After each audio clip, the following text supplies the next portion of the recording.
Sukses jadi aktor Mida, nama Adipati Dolken terus menanjak. Terbaru ia didaulat jadi remaja penyandang disabilitas bernama Baskara. Adipati memerankan dengan totalitas.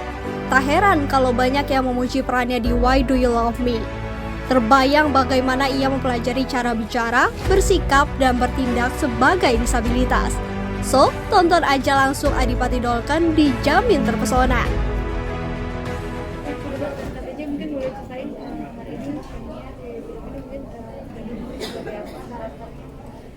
Nggak boleh. Oh nggak boleh. Iya, tapi boleh nggak? Kan nggak boleh, kan boleh berdiam nggak boleh. Iya lupa. Maklum. Iya. Kita hari ini premier di sini. Kita mau nonton film Why Do You Love Me. Karakter gue di film ini jadi Baskara. Baskara itu dia disabilitas ya, dia lumpuh. Terus juga kita punya tujuan yang sangat indah buat point of view kita.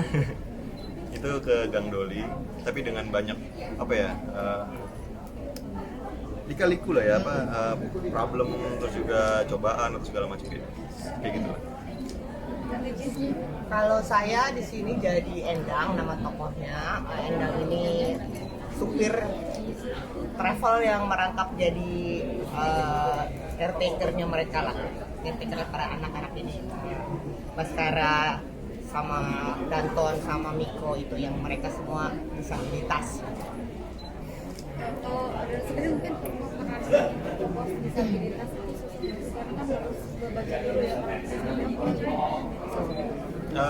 Sebenarnya yang lebih susahnya itu gimana caranya dengan kondisi disabilitas gue tetap bisa berpikir berpikir punya pikiran yang sebenarnya menurut gue lebih luar biasa gitu. Maksudnya kayak mungkin emang keterbatasan gue nggak bisa bergerak gitu kan. Cuman gimana caranya mimpi gue, isi kepala gue itu harus bisa lebih liar lah bahasanya, lebih lepas, lebih free, lebih bisa kemana-mana gitu. Itu sih yang lebih susah sebenarnya di situ ya, bukan masalah gimana caranya gue nggak bisa bergerak, tapi gimana caranya gue bisa menjalankan hidup gue dengan pikiran gue gitu sih. Tapi ada kesulitan nggak sih dengan peran yang saat ini itu? Ya itu tadi kesulitannya. butuh riset nggak? Butuh riset gitu nggak? Iya, pastinya sih. Maksudnya gimana? Gue riset gue tuh pasti nonton film, karena menurut gue nonton film Stephen Hawking. Karena contoh paling jelas ya, contoh paling jelas dan mungkin kondisi mirip sama kondisi gue juga. Terus juga kebutuhan filmnya juga pasti Stephen Hawking udah kita tahu lah ya, bagus banget gitu. Jadi emang itu sih, gue ngambil contoh ke arah situ, referensi gue itu gitu. Dan gue ngobrol sama sutradaranya, gue ngobrol sama orang-orang yang bekerja bareng kayak Mbak TJ, sama Nicole, sama Mona gitu. Jadi emang kita diskusi juga. Dan emang apa ya, lumayan banyak sih ininya, referensi dan cara kita riset. Kalau Kartini sendiri mungkin ada tantangannya nggak ketika memperan karakternya gitu? Kalau dibilang tantangan, tapi mungkin itu it's just a part of the job ya. Jadi saya harus gemukin badan saya karena memang tokoh Endang ini memang digambarkan orangnya tentu besar gitu. Jadi itu kalau dibilang tantangannya bukan juga, ya anggaplah itu adalah ya resiko pekerjaan lah gitu ya. Tapi buat saya itu ya cukup tantangan sih buat saya. Naikin berapa kilo? Kan sebenarnya disuruhnya itu 75, cuman saya bonusin di 77 gitu. Jadi saya kasih bonus. Jadi ada mungkin 20 kilo lebih lah saya naik. Gila sih. Sesak. Buat Kak Jepin kau Enggak ada, belum datang. Enggak ada buktinya.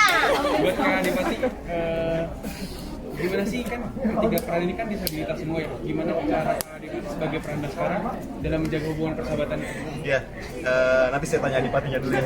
Saya Jeffrey Niklon. Iya, hubungannya karena emang gua Onat, Nicole, Tija tuh kita udah emang sebelum kita ini udah kenal ya. Iya. Jadi emang kita udah lumayan akrab lah. Jadi sebenarnya gimana caranya kita nyamain visi kita, gimana caranya kita juga bisa nge-blend waktu dengan kondisi yang tersulit di karakter kita tetap bisa mensupport satu sama lain, itu sih sebenarnya. Dan kita ngejalanin itu, dan untungnya kita semua emang mau ngasih itu gitu, nggak ada yang ngeblok, nggak ada yang jaim atau segala macam. Jadi emang tujuan kita mau buat film ini bagus, jadi emang ya kita semua ngasih. Kayak Dodot suka gini, dia suka gini, gimana tadi gitu. Kalau kita udah selesai take, dia ntar nanya, tadi gimana menurut lu enak gak gitu. Jadi memang perlu itu chemistry itu diperlukan gitu. Kalau memang di luar set misalnya kita juga nggak ngobrol kan ntar Belum. take itu take akan main sendiri. Nah, kalau tadi kan hubungan persahabatan, ini kan juga mereka tentang kisah cinta. Nah, menurut kan tiga peran itu kan istilahnya penyandang disabilitas. Kan? Kira-kira ada nggak sih kayak perasaan tersendiri kalau misalnya punya keterbatasan fisik dalam mengejar cinta? Itu bukan gue yang bisa jawab sih, karena bukan karakter gue nggak di bagian itu gitu. Karakter gue lebih bagaimana mimpi gue gitu sih.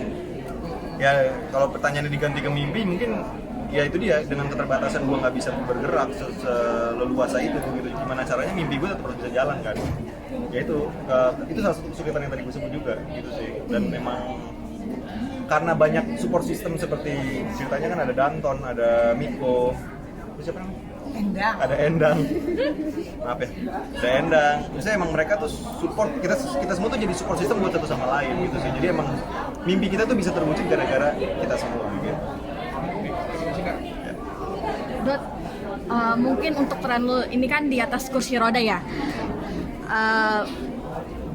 Dukanya seperti apa sih ketika lo harus miringkan kepala ini, mungkin ada sakit-sakitnya dan lo mungkin apakah harus ada tukang urut karena kan agak pegel ya. Selama syuting sih enak ya, karena blocking gue cuma satu gitu. Jadi kalau syuting kan kadang-kadang blocking kita harus ngafalin blocking, kita harus kesini, belok kiri, berhenti, ngomong lagi, ini segala macam gitu. Kalau gue jadi Baskara kemarin, blockingnya cuma satu. Jadi emang gue nggak mikirin teknis akhirnya gitu. Jadi teknis itu ya udah diem aja, nggak perlu gue pikirin. Lebih mikirin gimana dalamnya kan, di perasaannya, cara dia ngejalanin semua kayak gitu aja sih. Jadi kalau itu nggak ada kesulitan dan nggak masalah. Lagi buat Kak Jeffrey. Ya, nanti saja sih. Tapi mungkin apa sih yang pengen disampaikan melalui film ini? Kalau gue selalu bilang gini sih, mungkin kita banyak keterbatasannya gitu ya. Dan buat gue ini bukan cuma buat orang-orang disabilitas doang, tapi buat kita yang lain juga gitu. Kita pasti banyak keterbatasannya dan banyak hal-hal yang membuat kita jadi terbatas gitu kan. Tapi satu hal yang paling penting adalah mimpi kita tuh nggak boleh punya batas. Walaupun kita sedang tidak enak harinya, tapi mimpi kita tetap harus jalan gitu sih. Ini film ini menurut gue dari point of view Baskara seperti ini. Kalau point of view gue, cinta itu sangat universal dan tidak berbatas hanya bagi Anda yang berwajah cantik, berwajah tampan, berwajah ganteng, berwajah rupawan. Cinta itu bisa jadi yang the pure love itu, unconditional love itu ada dan ada digambarkan di film ini nyata, dan itu kan memang nyata ya, maksudnya kan nggak kalau yang kita lihat misalnya di apa tokoh-tokoh memangnya kebetulan mereka berparas shut up gitu kan ya, emang udah wajar aja sebagai bintang wajah cantik dan ganteng, terus jadi tokoh yang cinta-cintaan itu menurutku memang sudah sewajarnya. Tapi kalau di sini nanti lo bisa lihat kalau lo tonton betapa kasih sayang murni itu ada di sini tanpa memandang apapun itu bentuk fisik lo dan lain-lain yang kasat mata.